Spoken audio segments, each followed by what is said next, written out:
I don't know why you've chosen to spend your lovely Sunday evening here, listening to us ramble about stupid lore.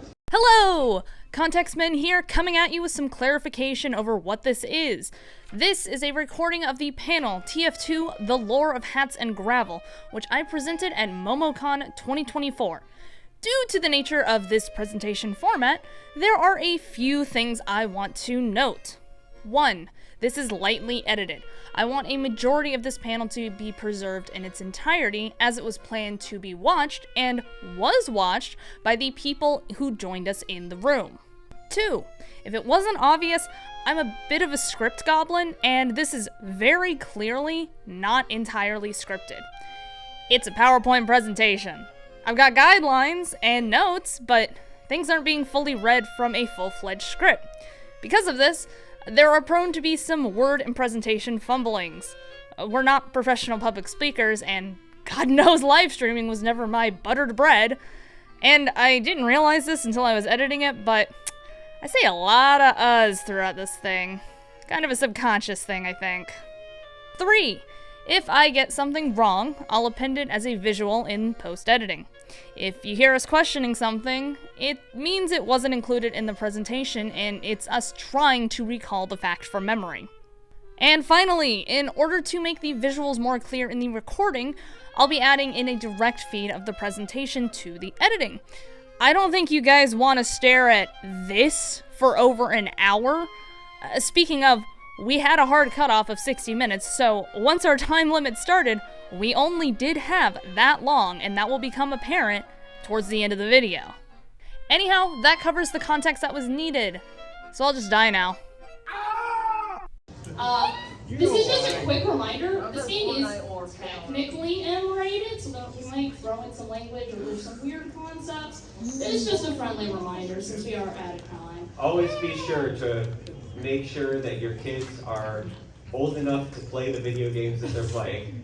Anyhow, we gotta get started. First, we gotta introduce ourselves. So, hello, I'm Skymin. Hello. I've been playing since 2012, and I've made various forms of content. Cosplay isn't obvious. I've made videos. I've made source filmmaker artwork, stuff like that. I should probably have more than 2.8k hours, but I have spent 1,800 of it in SFM. I am overly familiar with Rock 005. So if you know what that means, you know what that means. I know way too much about this godforsaken game. And since I have never seen anyone do a panel at any of the Atlanta cons, I said, screw it, it's time, I'm doing one. I'll be the chain holder. Alright, hi, I'm Vice. I've been playing since 2011, right after the Uber update. I've made no content. I have played 4,000 hours, and I'm still god-awful at this game, just like all the other ones. Alright, so just a quick question again. Is there anyone in this room that does not know what Team Fortress 2 is? Is it just you? I'm singling you out. Wait, okay, cool. Godspeed. We are going to speed through this portion, but as long as you have an understanding of video games and just generally lore, not this lore, but lore in general, you should be good. So what is Team Fortress 2? Team Fortress 2 was released in 2007 in the orange box, the probably most famous bundle. Yep, alongside Portal, Half-Life 2 Episode 1 and 2. And Half-Life 2. And originally Half-Life 2. It is a team class-based FPS. If you need a current modern-day counterpart of Overwatch. Oh, come on, we're past the debacle of We gotta speed through this. This is a very dense presentation. There are 9 distinct classes. I'm just gonna go based on the left to right. Left to right. There's Pyro, Engie, Spy, Heavy, Sniper, Scout, Soldier, Demo Man, Medic. They all play differently. They all have different roles. You probably get the idea. So it's actually set in 1969 for the main game. We'll get into this. And it is an art style that is inspired by the mid-20th century illustrations, like J.C. Linedecker. Like this man here on this beautiful like Norman Rockwell. If you've ever seen any covers of Saturday Evening Post. If you think classic Americana. Yeah, think American Gothic. So, let's actually talk about the lore. For all intents and purposes, this is the first bit of lore we have ever gotten. It's at least the first bit of lore we have been able to find. We had to go through like Internet Archive in order to actually get yeah. the screenshot. This used to be on the old TF2 site where they had the Meet the Team videos uploaded. So, the original blurb, it says, 9 mercenaries have come together for a job. It's the middle-ish part of a century, a lot like the one we just had. A simpler time. There are 3 TV stations, 1 phone company, and 2 holding corporations that secretly control every government on the planet. Each corporation administers its half of the world with a multi-disciplined army of paper pushers. For any problem lacking an obvious bureaucratic solution, mercenaries like these are contracted to address the situations through a massive application of force. This is never mentioned again. The whole blurb about each controlling half of the world's governments disappears from this point on. Yeah, so forget we ever said this. They retconned it sometime around when the game became free to play. Yeah, so from this point on, just presume they don't control the entire world, but they control a lot, and we don't control this. Honestly, they might as well control all of New Mexico. So where does the lore come from? It comes from the animated shorts, which I'm hoping most of you are familiar with. This is probably where most people have seen Team Fortress 2. This was an incredibly genius marketing strategy by Valve. That is a whole other conversation, so I'm not going to get into it. The comics, which is actually where a lot of stuff that we're going to be talking about today comes from. Comics are great. The ones we've got are great. The update pages. Which they don't do anymore. They don't do anymore, but there is actually a lot of really weird and interesting lore that comes from it, and that is another place we were pulling a lot of things from. Blog posts are an interesting one because sometimes when they used to do blog posts, they would have some of the blog posts done in characters. So for instance, the one on screen, which you don't need to read, was done in the POV of Soldier. We've had one from like the administrator. Was there any others? No? There was one from Pyro right before the Pyromania arc. Wasn't that just Yeah, it was more shows. And then of course, in-game items, which was Depictions. depictions, yes. Descriptions. We'll come back to our communities. We don't need to read them right now. Oh, So, no, see our communities.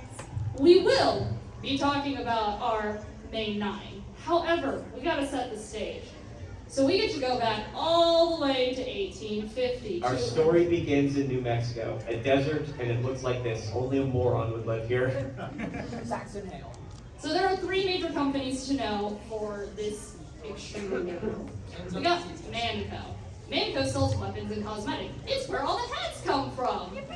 Woo! And it is actually extremely integral to the game story, which, if you don't know, the story for TF2, you could tell from that blurb, kind of over time grew. It didn't exist to begin with. It just, as updates came out, they threw more lore in. And then there's red, and then there's blue. Red is Reliable Excavation Demolition, and blue is Builders League United. And these are the companies that constitute teams that are fighting. Red and blue. Pretty simple, yeah? Got anything? Nope. Red and blue are colors. Oh, yeah, they are colors. So, let's talk about Zephaniah Mann. Everything that TF2 is, this is his fault. Yeah, no, it is basically his fault. You wanna? Yeah. So, all right. This right here is Zephaniah Mann, co-founder of an old company called Zephaniah Mann and Sons Quarterly Concern. Basically a holding company. His brother, Silas Mann, was also the co-founder of this company. We assume he's his brother. I don't think Yeah. it was ever specified. So, if you're familiar with Gaffney Jamis, yes, it is pronounced Jamis, not Jamis. Nope. Heresy! I don't care. Also, it's pronounced Jif, not Gif. Anyway, the Jamis is actually his hat. It is referred to as his death hat. They stole it, and now it's the hat that you get whenever you basically first start playing the game. Yeah, you get it for your first domination. Yeah, your first domination. Or is it dominating someone? Dominating someone who has it. Yes, which pretty much everyone has it. Anyway, Zephaniah had 2 sons. We're going to get back to the fact that 2 is in quotation marks later. Plutarch and Redmond, who, as you'd expect, are the founders of Blue and Red.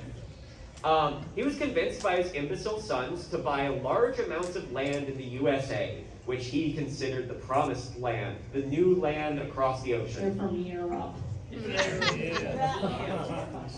Yeah, they're British.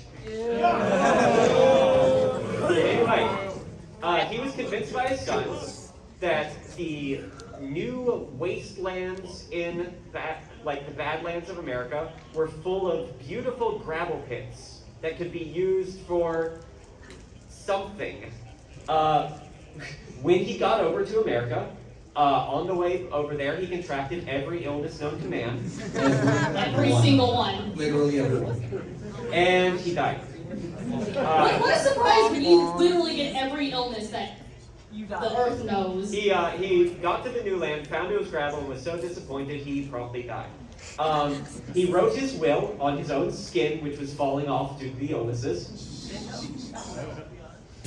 And in that will, he left to his maidservant Elizabeth all of his estate, all of his deeds, his accounts, his debts, his tobacco plantation, his remaining fortune, and this thing that we'll talk about later. And if it's not obvious, Elizabeth is the one woman in this picture. Yeah, I feel like I shouldn't be the one who looks like she's sitting in bed with him but isn't. It's just a really weird bed, guys. To Barnabas Hale, his faithful tracker, he left Manco. The man with a gun on the left. The gun haver. And that's the Manco we know of today. And to both of his idiot sons, he left exactly half of the land that he claimed in America so that they would be forced to fight over it forever for their egos. Zephaniah's ghost. We're gonna do a quick skip forward because we gotta connect this to the actual game somehow. On his deathbed, Zephaniah cursed his grave. Anyone using firearms near it will get haunted. And that's why the event version of Halloween Harvest exists, and he is the ghost on it. Is that purple boy? He is also canonically observing Hell Tower, which we'll talk about later. I think we can slide it in. Yeah. Hell Tower, not to drop too many spoilers, but Hell Tower is a payload race where instead of standard payloads like bombs, you're delivering Redmond and Plutarch's corpses to an explosion. They're old men, they'll die eventually, spoiler. And whoever dies last is considered to be the winner. So this is when Red and Blue are created. Woo!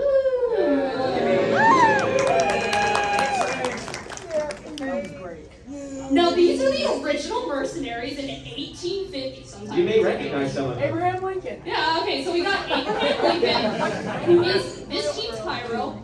I am not kidding, we will return to Abraham Lincoln. We have Nikola Tesla. Nikola Tesla as the NG. Davy Crockett as the sniper. Yeah. Billy the Kid as the scout. Fu Manchu as the spy. John Henry as the heavy. Alfred Nobel, inventor of dynamite, as the demo man. Stonewall Jackson as the soldier. And Sigmund Freud as the medic. Instead of war getting all kinds of wacky here, don't even think about it. So basically, there's a giant gap, and for decades the brothers continue to fight. This is canonically the blue team's original mercenaries. We don't technically know what the red teams were. And we don't think there was cloning in that We're time not going yet. to talk about cloning. So now let's talk about Radigan Conagher and the magical metal. Let's go, Grandpa! Yeah! Radigan Conagher. He is an engineer who runs a tools and munitions store. That's your introduction. No, I'm kidding. So he was brought into Plutarch to fix a problem. This problem is death. He's getting old. The man's body wants to go out on him. So he was commissioned to create a life extender machine for him in order to outlive Redmond. He's also the current engineer's father, as Ingy back there is screen. Grandfather. We'll talk about his father in a moment. All right, so Elizabeth comes to Radigan Conagher as well. She is also contracting him to create a life extender machine for Redmond as well, because obviously Elizabeth directly profits from both of them continuing to hate each other. She gave him, oh, wait a minute. Oh yeah, there's a secret third machine that was commissioned that we still don't know who it was for. PowerPoint got a little screwy. It's not supposed to do that. All right. So in exchange, she gave him a very secret metal. It is a metal called what? Yeah, I just did. It's a metal called. It's a metal called Australia. There it is, right there. It is magic. It is the magic MacGuffin of this series. These are the things it can do. It can increase your intelligence. It can increase your virility. It can increase your muscle mass. It can make you grow facial hair, including women. It can make you love fighting. And it can make you love getting drunk. Just like everyone in Australia. From our understanding, removing Australium from the vicinity causes the effects to dissipate. This is shown later on in the comics. We won't get into those comics. And in secret documents, wow, what was that? In secret documents, it was revealed that Zephaniah had left Elizabeth a secret cache of miracle gravel. That was This the is thing. it. Yeah, that was the thing we mentioned secret in his will.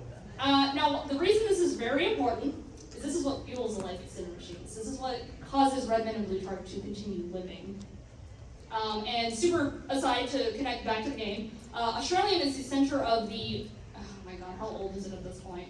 I think is Special Delivery was released in like 2014. No, it was like 2011 or something. I want to say 20. Anyhow, Special Delivery, which is a game mode that has a single official map called Doomsday, where the teams are fighting over one briefcase. They are fighting over Australia. Yeah, the one where you have to launch the rocket. Yeah.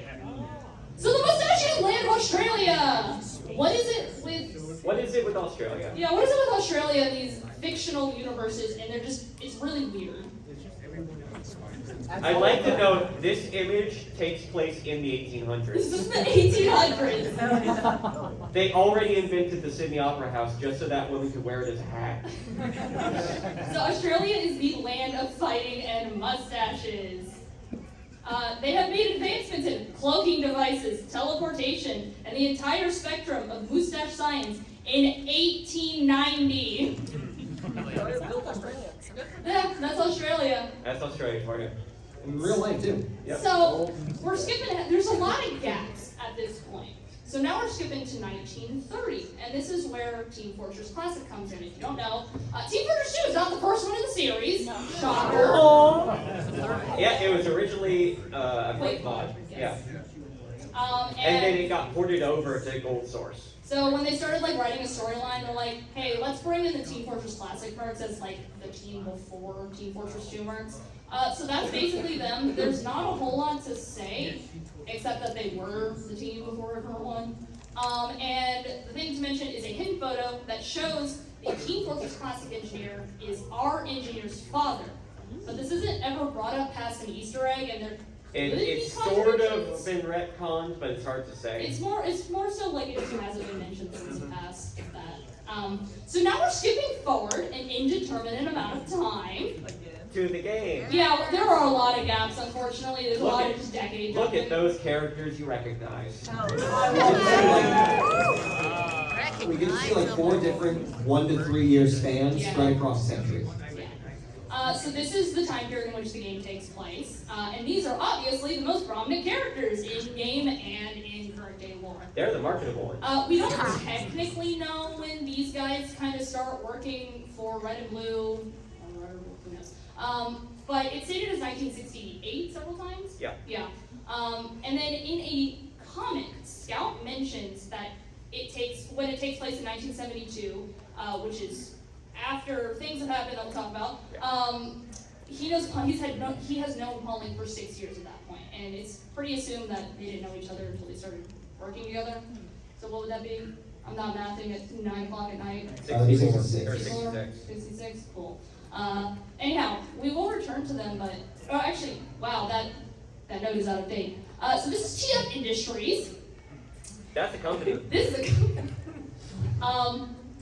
So while Red and Blue may not control the world's governments, TF Industry does control nearly every major company in this universe. I am not kidding. They control Red, they control Blue, they control Manco Monkey Nuts, which is related to Doomsday. Special delivery. And they technically control Manco. It's basically an enclosed economy for the Yeah. entire game. We've made a video on this. Yeah. We're not getting into it. In the context of the world, though, what's really funny is they own Valve Publishing. That logo, TF2 Hobbies Incorporated, is what is on the Gargoyles and Gravels puzzle that was officially released. It's on the bottom right, called TF2 Hobbies, and technically that was published by TF Industries. And there's no time to talk about it, but most of the official maps that we do play on are hinted towards being fronts for everything. So there's rocket silos everywhere. What else? Spy tech. Spy tech is everywhere, and a lot of them are power generation too. Yeah, Yes. power generation, weapons storage, I mean, mine was pretty obvious. or just reconnaissance for the other team, like Double Cross, where you've just literally got two factories across the bridge from each other. They're like staring at each other with telescopes. Isn't there one where it's just like a set that they rebuild and keep throwing the mercs at to keep them busy? That's Decoy. Yeah. That's an MVM. Now that decoy is an MDM map that they told Soldier to make a decoy map. Oh, right. We can't get into that. Anyhow, important characters. This is the administrator. I personally love the administrator. She is I related love to her. Elizabeth in some way. In some way, we have no idea how. Zero idea. She might be Elizabeth. We're We're never trying gonna to find talk out. about canon stuff here. Alright? We're not like theorizing. This is Well, a that's what we game do. theory. She is the official announcer for the game. She's the woman who always tells you that the control point has been captured. She's voiced by Ellen McLean. Yes, she is voiced by the same woman who voices GLaDOS. But she oversees both red and blue. She controls each of them, like straight up. Just plugs one in. Red, you are losing. Blue, you are winning. Stuff like that. So super interesting fact, not necessarily about lore, but she didn't originally have a design. She was designed by a fan artist that Valve liked the design so much that they decided to buy the design from her and hire the artist. So this is the original fan art that Valve was like, we love this, let us pay you for it. And this became the basis for her design. She's had a little tweaks over the few years, but you get the idea. Chain-smoking seductress, as another character will call her. So she has an implied former relationship with Saxon Hale, who I believe is the next slide. Great at ordering this. And she gets 1 hour off a year, according to a blog post, where she spends the time feeding pigeons in the park and making them fight each other. Oh, yeah. She's Also, making secrets. yeah, she sabotaged a U.S. rocket launch, which is the one that happened on Special Delivery Doomsday. She specifically sabotaged it so that she could run off with the government supply of Australium. And all of her motives were so ridiculous that they were completely redacted from all of the Senate hearings that were covered in, covering the actual story. So who knows what the motives were? We never will know. This is Miss Pauling. This is the administrator's assistant.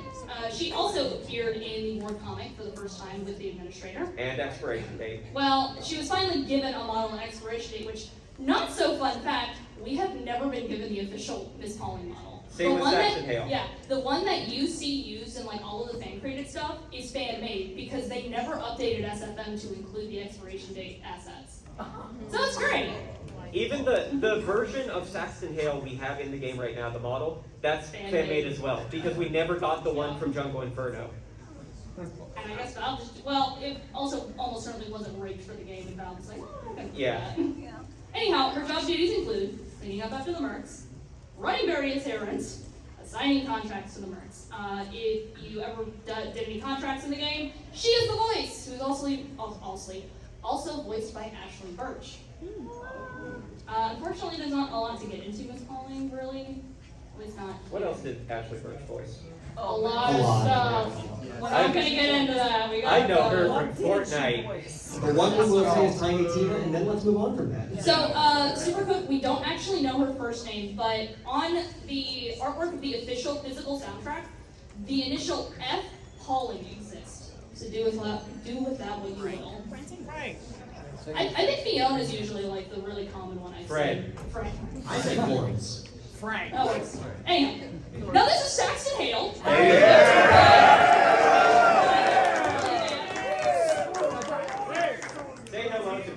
Australia. He is the current CEO of Manco as of 1968. He inherited it from his father Bilius, who inherited it from Barnabas, who originally got it.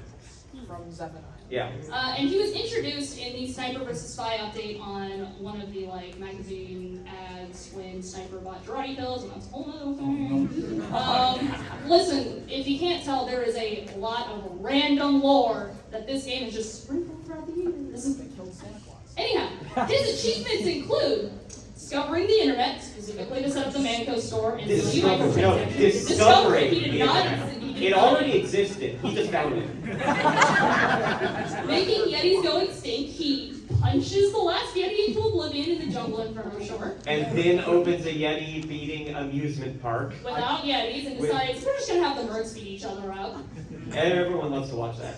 He invented karate, He invented the concept of urinating in a jar and throwing it at people. which if you don't know is Sniper's most And also the national pastime of Australia.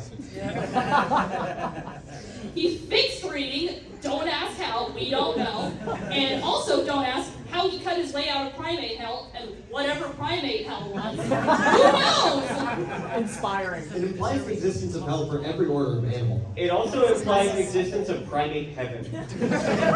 Catchphrases also include property damage and screaming his own name. What a real man. So now, we're going to jump ahead a little bit. Before we get to our beloved mercs, we need to sort of finish up the red and blue chart thing. So the year is 1971, and the brothers decide, hey, let's finally meet. Let's try to put an end to this war in some way or another. We're getting old. Stuff's starting to fail. So they decide to meet at the Alamo, but not where you think the Alamo is. They met at the Alamo that they rented and then shipped to a mesa in New Mexico, where it now stands. It never went back. It is now a sightseeing place for New Mexico. And they said at the Alamo, not the land the Alamo was built on. Yeah. So, what they were discussing here was, they both believed the other brother wanted to finally have a truce, but that actually wasn't the case. Once they realized that, they discussed the possibility of making a pregnancy machine so that one of them can become pregnant and continue their vendetta with their next bloodline. So, they essentially asked themselves, who's actually set up this meeting, since neither of them did? So, it turns out that Zephaniah and Mann having two sons wasn't actually true. This is Gray Man. He is the third Mann brother. When he was born, he was immediately able to talk, and they believed he was a demon. And immediately after this, he was stolen away by a bald eagle in Britain. And then he was raised by the eagles. He grew up to become an adult, and then he killed and ate the eagles that were his family. And then he started his own company, Gray Gravel Company, just to screw over his brothers. And then he killed them. Alright, they're dead. Don't worry about it. So congratulations. He now believes he is the sole heir to Manco and both of the brothers' idiotic red and blue companies. So, at this point, Gray Man attempts to attack Manco in order to bring back his legacy. Do we want to read what this sign says for anyone that can't read it? I always will read that sign. No employees welcome for Gorilla Wrestling Fridays. Shut. We make hats, guns, bats, bombs, bazookas, camera beards, comics, magazines, portable Baccarat detectors, banners, swords, shields, and get in fights. Non-employees welcome for Gorilla Wrestling Fridays. I would like to note that canonically, the spy has seen the portable Baccarat detector and said he didn't think it was useful.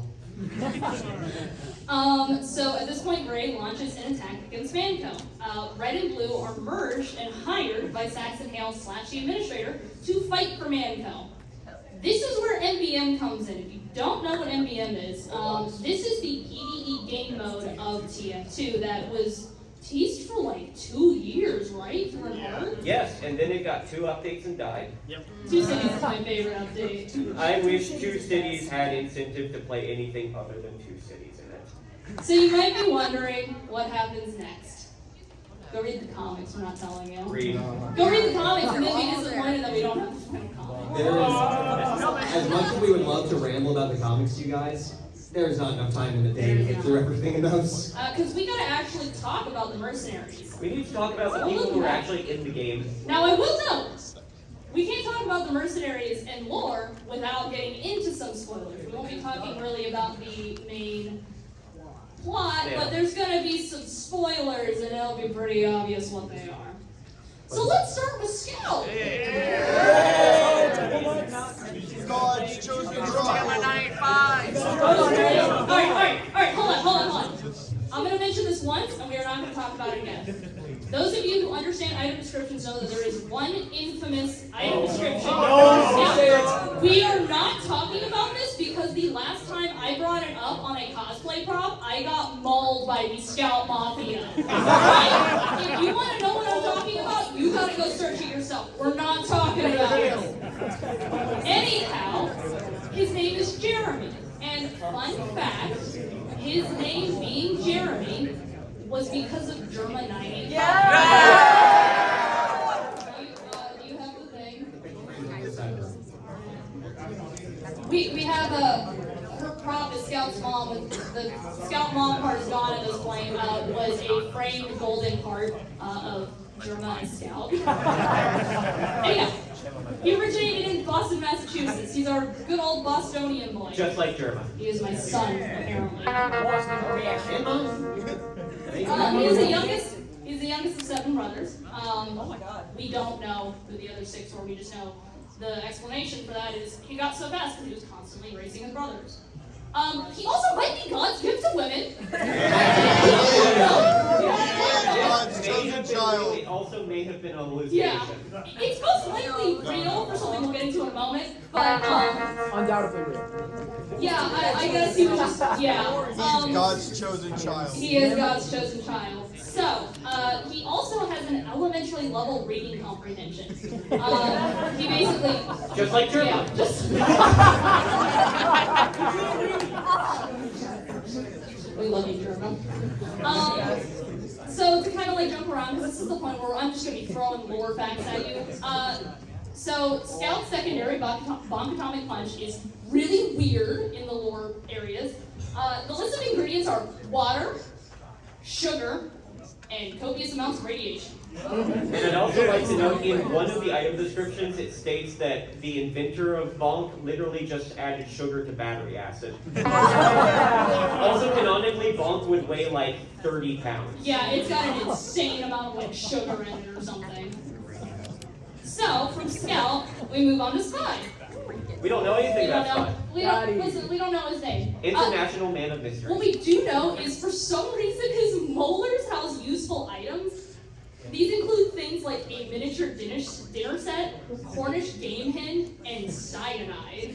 Oh, and a little tiny butterfly knife, like a really tiny one. I'm just saying, I think what's actually calling for society. So he is in a relationship with Scout's mother. Want to do something funny? Didn't we get these files from the Valve leak? I believe we no. Okay, so there was a Valve leak a while back, and I'm going to talk about it because it's really funny. And they had the pictures, because this picture, if you don't know, came from the Meet the Spy video. When they throw the folder out and they're like, the fan club is president of your fan. I'm not doing the whole thing. And there were actually some beta images where they like slapped Spy's face onto like, what were they like? Actual Obviously, we're not putting it here. because they were using it as a modeling template. Yeah, it was just like ideas. They're really funny. If you can somehow find them, they're great to look at. Anyhow, he is not only in a relationship with Scout's mother, as I accidentally said earlier, he is also Scout's father. But you might be thinking that's not Spy. That's Tom Jones, famous Welsh man. I don't actually know anything about Tom Jones. It's not unusual to not know much about Tom Jones. But here's the thing. The sex bomb. To talk about Tom Jones, we need to talk about Soldier. This goes deep, don't worry about it. And for reference, Tom Jones is not Soldier. No, Tom Jones is no, don't get that confusion. So Soldier's name, as far as we know, is Jane Doe. It's his official alias. Official alias. And if you don't get the irony behind that, Jane Doe is used for women who are unidentifiable. So John Doe is man, and Jane Doe is woman. It's Trans just icon. Trans icon. They pretty much did it as a joke, as far as we know. But for all intents and purposes, his name is Jane Doe. So he is from Midwest USA, who knows where. I'm sure he popped out somewhere. And he's probably most known for being a lead poison idiot, at least in the comics. So, do you want to explain this? Yeah, so canonically, the map Teufort takes place in a city called Teufort in New Mexico. Basically, the entire town's money and all of its economy runs on watching these two teams of idiots fight. They literally run the city, and most of the city is just awful, and all of the water is lead poisoned. The companies Red and Blue gave all of their mercenaries bottled water to drink. Soldier didn't drink that. He drank the actual local water, and now he's got lead in his brain. It's 1960s, ain't everyone? So, in the war comic, slash update, it was revealed that Soldier actually became best friends with Demo Man due to a shared love of explosives. They met at a explosives convention. The opposite team's Demo Man. The opposite team still met. It's Blue Soldier and Red Demo. So that's where the whole idea of the war update came from. And if you don't know what the war update was, it was basically whoever killed the most soldiers or demo mans, whoever died killed the most won. Whichever team, soldiers or demos, killed the most of the other class during the whole update's life. And they won the gunboats. Anyhow, that gets into other stuff. So, as of the comics, it's all spoilers and all. He's actually engaged to Heavy's sister. This is Shauna, one of 3 sisters, correct? Yeah, 3. Shauna, Bronislav. So just ignore that fact. I don't know. It's important. It's important. Allegedly. Yeah. It'll be important. Engaged with a necklace of human ears. So romantic. So also in the war comic, it was actually revealed that he was living in a stingy apartment with a magical magician named Erasmus. So he was periods with just a literal wizard for a time. And that's kind of all we got to say about Soldier. Except he wrestled bears naked, covered in honey in the Siberian mountains. In multiple cases. Hell yeah. See Naked Tales of Valor. 1 through 37, Scout's worst double dates, number 14. God, I wish we got that comic. The title alone. So, to understand Tom Hart, we have to talk about Soldier. Tom Jones. Tom Jones. Tom Hart. Who's Tom Hart? Tom Hardy. To understand Tom Jones, we gotta talk about Soldier. We also gotta talk about Erasmus. I swear we're getting there. But, just for reference, this happens right after they find Amelia Earhart's plane, and inside it, as you would expect, was tons of honey and a hot dog costume. So this is Erasmus. There he is. Voiced by Nolan North. Yeah, he basically voices every Halloween character for the most part that has a new voice. He's a 6,000-year-old wizard. He's previously Soldier's roommate, if that wasn't obvious. So he wanna? Yeah, so originally he was Soldier's roommate. He moved out eventually and took possession of an ancient castle, as you would expect a wizard to do. In New Mexico. Yeah. When he got back, he found that Soldier had basically squatted in his castle and turned it into a raccoon sanctuary. And then a government worker came and said he could not live there because it was a raccoon sanctuary.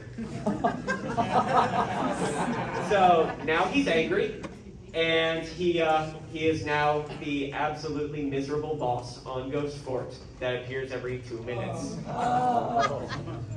He is also in debt to both the Japanese and Russian mafias on 2 separate occasions for 2 separate Halloween updates. Also, Nolan North voiced this pumpkin, but the lines were never used.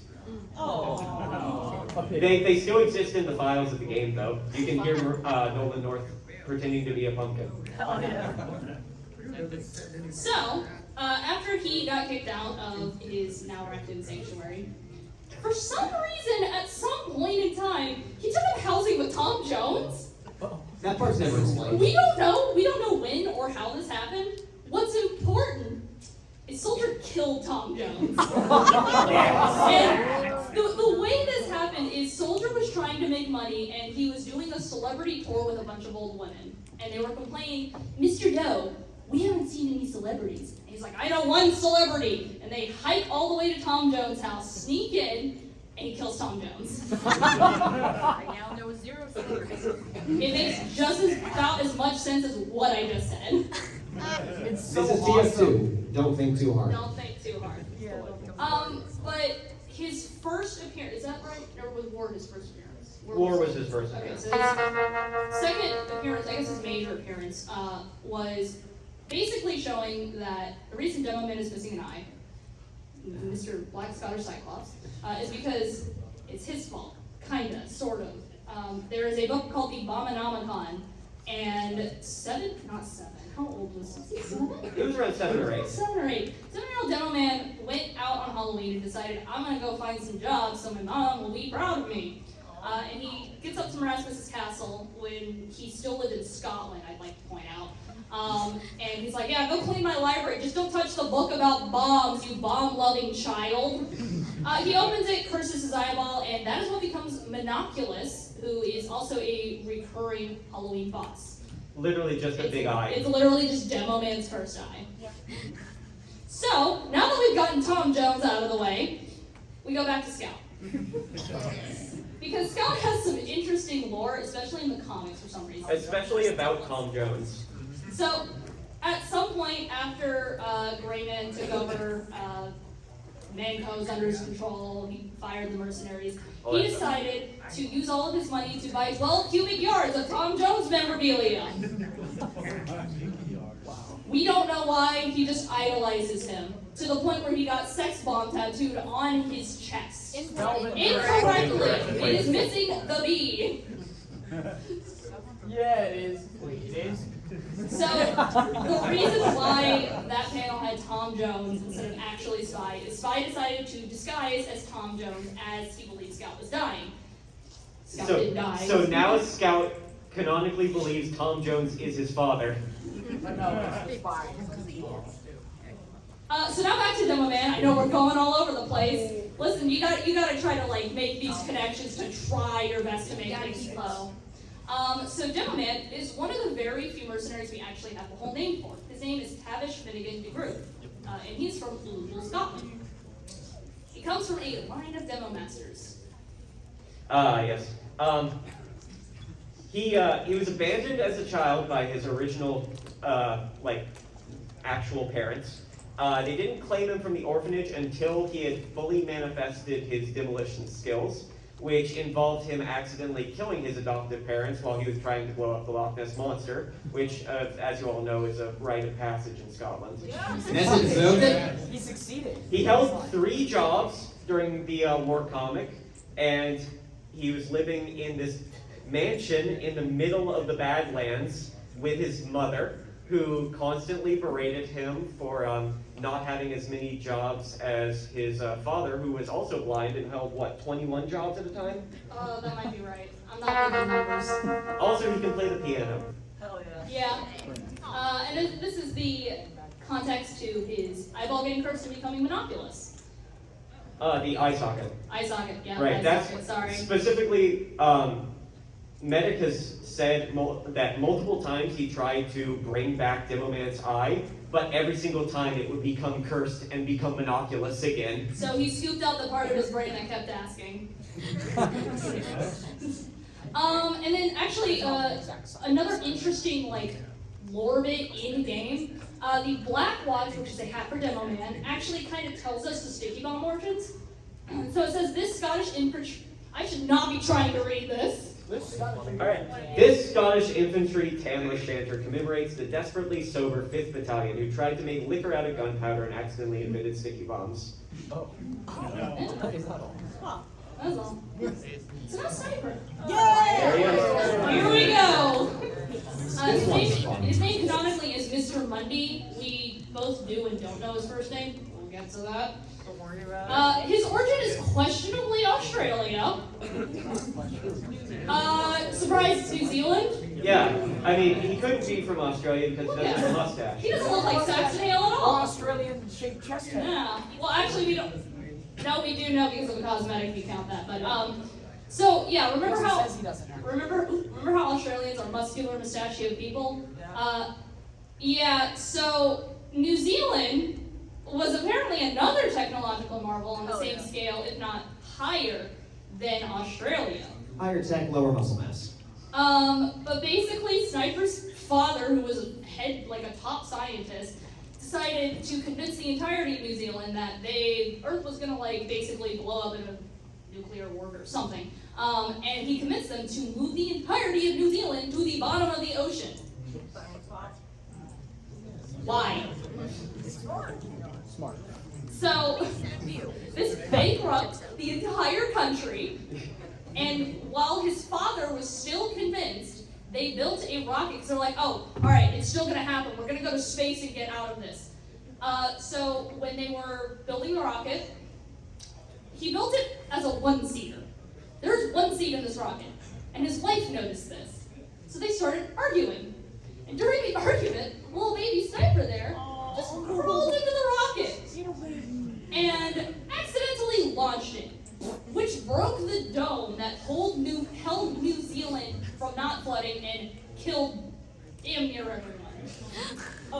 And he basically, instead of going to the moon, it screwed up and he crash landed in front of a couple's farmhouse that was on the edge of Australia. He's just Superman. Sniper is just Superman for some reason in this universe. It's awesome. It's so rare. It's so cool. Alright, so what do we know about Sniper? Piss. Likes piss. He likes to throw piss at people. Thanks to Saxon Hale's pills. Yes, the pills he bought from a comic book advertised by Saxon Hale tripled the size of his kidneys. That is the canonical reason why his jar of piss refills in 30 seconds.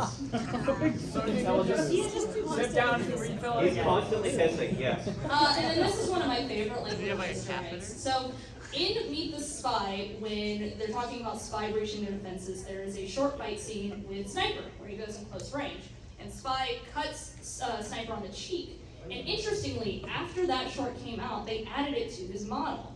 This is in game. And in addition, he also on his right thumb has what's known as marksman's thumb, which is basically whenever you pull back the bolt for a rifle and then push it back into position, sometimes your finger will accidentally get lodged into the barrel and it'll just make this giant bruise on it. And that was added to his model.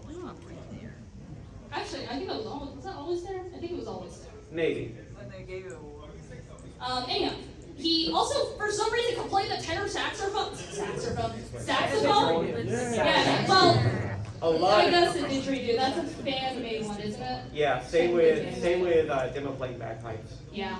And he also lives in a camper van, which Spy makes fun of constantly. You live in a van! Down by the river.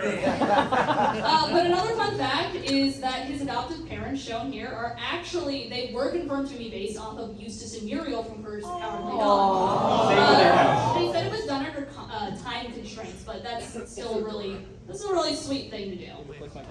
So we're moving on from sniper to engineer. We might need to speed up a little bit, we're running out of time. So his name is Conagher, the blue engineer specifically. Listen, the teams don't matter, they get muddled a lot. His origin is BK, Texas. Which is a real city. Yes, it is a real city. He has 12 PhDs in hard science. We do not know what they are. He is the current maintainer of the Life Extender machines, even in the current comic canon, technically, yeah. And his buildings are actually owned by TF Industries. There is a Century operating manual that came in the game's files. Instead of getting a nice little instruction booklet on how to play the game, you got this. Yeah, if you right-click on TF2 and click Show Manual in Steam, it'll show you the Century Operations Manual. That's amazing. You don't need to know how to play the game. The game's tutorial doesn't even tell you how to play the game. But another fun fact is the stock wrench that Engineer uses is technically called the Ullman Build-O-Matic wrench. Technically. That's about all we're talking about with NG, honestly. Because now we gotta talk about Medic. I love that. Come on, man. Medic's name is Dr. Ludwig. We don't know his We first don't know name. his first name.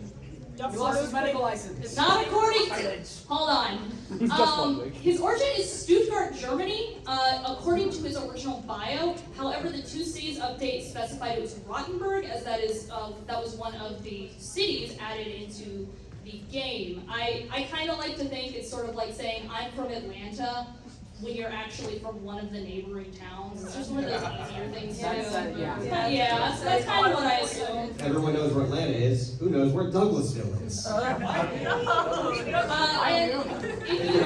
If you've seen Meet the Medic, you know that he owns a flock of ducks. And his favorite is Archimedes. But where did Archimedes come from? Well, his item tells us. It tells us that before Archimedes came to Medic's care, he made a living through wedding dowry, a lucrative trade. He always felt something was missing. He looks back on the days that the Medic stole that catering van during the Prime Minister's wedding as the best day of his life. He's been burrowing in the chest of unwitting patients ever since. Yeah. At the end of Meet the Medic, he is shown to have been accidentally sewn into Scout, and there is a 1 in 100 chance of Archimedes popping out of a dead Scout. Just randomly. Only if you jib it. Oh yeah, only if you jib it. You have to give it. And that one is given. No, it's short for giblets. So Satan, he has made a deal with Satan, who does call him Dr. Ludwig, so we're calling him Dr. Ludwig. His first name is Doctor, yes. Also, losing your license doesn't lose the title. Losing your degree would lose the title. But he basically He definitely doesn't have a degree. He made a deal with the devil for ownership of his soul, but when he dies in the comics, don't worry, he comes back. He's like, you have ownership of part of my soul. I have since surgically sewn on 8 other souls. So who did he get them from? Most likely the other team Most members. likely. Which means the soul is something that can be extracted from the body and implanted in someone else. Well, this is the man that invented the Medigan, which according to a deleted version of Meet the Medic, before it became what we know today, it was in the interview style of the older versions, like the Heavy, the Scout, Soldier, you get the idea. Which, according to it, just by some chance, the Medigun was created using the ingredients of a sandwich, a health pack, electricity, karate, and blood.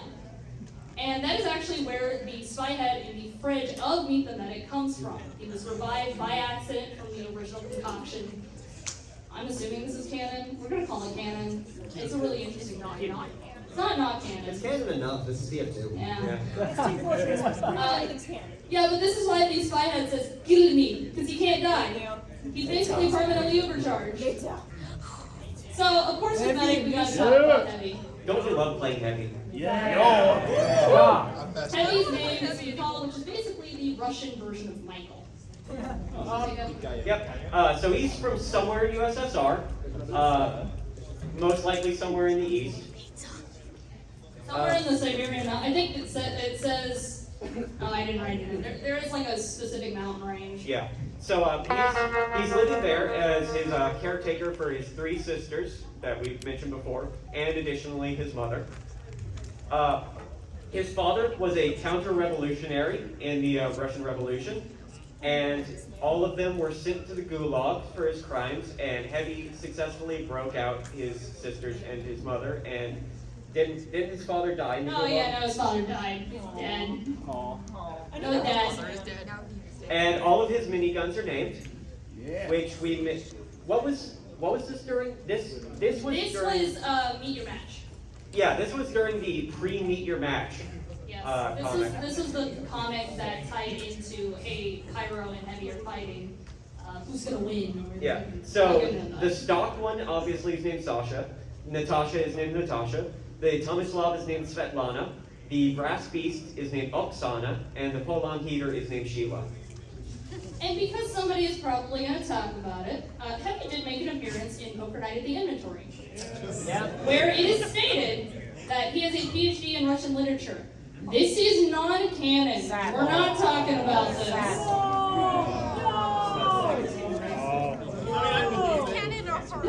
Yeah, no, I could believe it. It's just, it's technically non-canon, but it's worth a mention.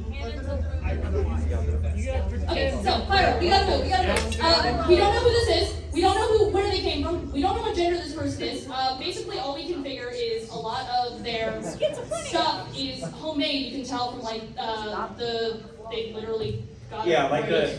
the battery. flamethrower is literally just a really long gas pump. The power jack is a car battery on a stick, basically. What we do know is Pyro is insane. It sees everything in rainbows and unicorns and rainbows and babies, everyone. This is what Pyro sees. God, I hate cars. Yeah, don't you want to see this in your brains tonight? Alright, now we get to talk about NPCs. And of course that means Gotta coming go back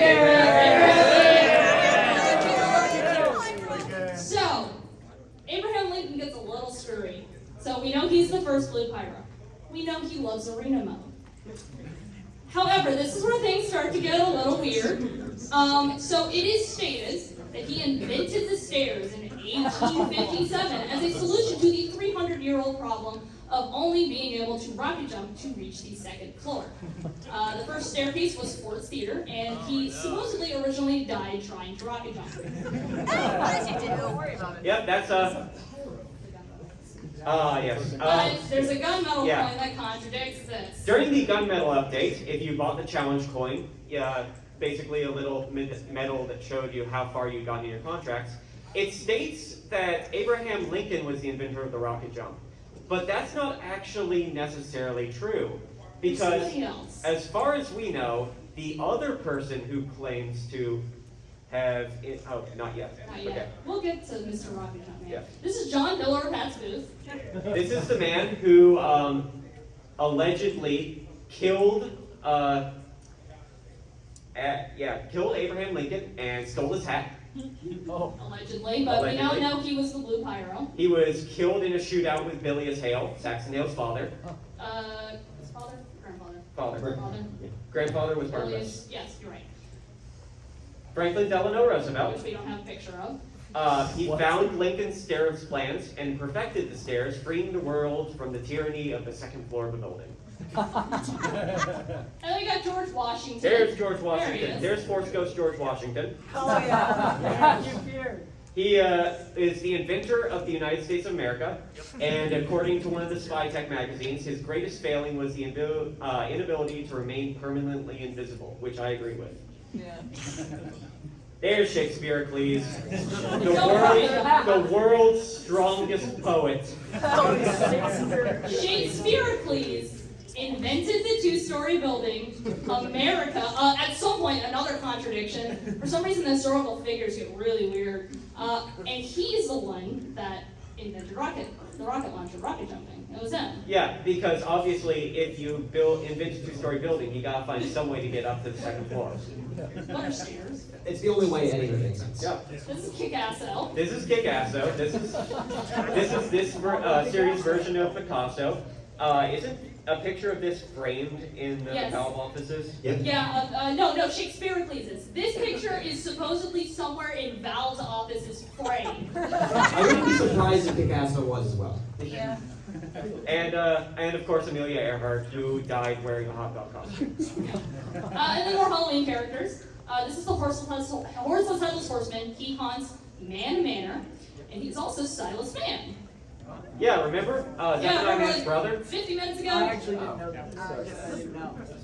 Yeah, okay. Anyhow, sorry, we're pretty much out of time. This is Monoculus. This is Demo Man's eye. He shoots eye rockets at you. Hell yeah. These are the decaying. Wait, hold on. These are the decaying corpses of Red Men and Blue's-Heart. These are pale. Don't ask. This is Bonzo the circus god, which Marasmus worships. That is the entire reason why Carnival of Carnage exists, is to pay homage to Bonzo. And this is my boy that I have to talk about really fast. Francis Talking France. He is a fictional character. His first appearance was on the Saxy Awards. He claims to be the inventors of the term Mezzanine, turret, avant-garde, blah, blah, blah, blah. Montage and cinema itself. He appears at miscellaneous times. He appears as a child's Halloween costume in a comic. He's on Baby Scout's shirt. He's in a Scout Tom, which I don't have a picture of. And he's in a Miss Pauling voice line that I don't have the voice line. Hi, thank you for coming.